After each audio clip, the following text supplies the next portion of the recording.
Cumhurbaşkanı kendisi men oyunca bolğon instrumentlerin barıyla обращениялар болду, заявлениялар болду. Так что у нас только один момент остался. Это масштабный митинг. Вот и все. Келечекти ойлойбуз. Почему наша власть все время бывает продажной? Почему все время выбираем продажную власть? Поэтому сейчас один момент. Все масштабный митинг. Башка мен мисал үшін ештеңе көрмейтін Алқалайбы, Сабайбы, Оңтүстік сындырабы, Түпкі сындырабы, жүргенде жерді талқылабыз. Радикалды жол, аны өзгөр айтып атасыңдар. Радикалды жолға барсу күчүңөр дейді. Вот маселе. Күчүңөр эмес, күчүбүз деді, дейсиз. Жоқ, күчүңөр. Күчүңөр бар. Біздер күчүбүз, Айбек айткандай биз иштеп атабыз. Биз толкоо курултайынан болуп турабыз. Кылкылдатып ошо 10 миң ошол күч болот. 50-30 адам менен текат турган эч нерсе буларга таасир этпейт. Жок, ошо 10 миң жөнүндө сөз.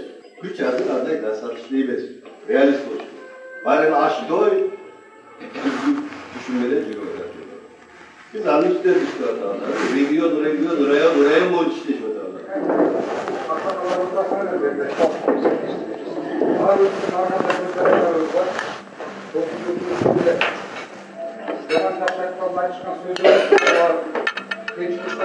Идеологиялық қарсылықтар бар.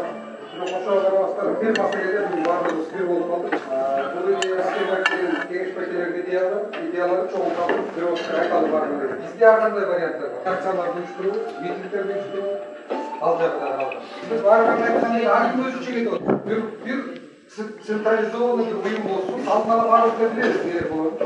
Біз şu жерде отырғанда билік болса, бири де екіншіге қарсы келмейді. Бардыр идеялар жасай берсін. Акция қылсақ та болады, митинг қылсақ та болады, қайырлы қылсақ та болады, массалық маалымат қаражаттарымен иштесек та болады, билікпенен диалог қылсақ та болады, қылбасақ та болады. Біз бардырмыз, бірігеміз ошол бар. Идеяның бары бирине қарсы келмейді. Бүйтті, башқа маселе жабылды. Ушул форматқа бардығыз, баш иеміз. Ушул форматтын комитет түзүлөт. Бүгүн WhatsApp кыймылын группаны ачабыз. Ошол жерге ойлорубузду жазып, талкуулай беребиз. Чогулуш болгондо мындайга чогулабыз. Ошонун ичинде бар айтылат, эгерде срочно бир нерсе керек болсо, ошонун ичинен талкуулайбыз. 10 миң ишибиз. Мы голосовать там тоже можем, да? Да.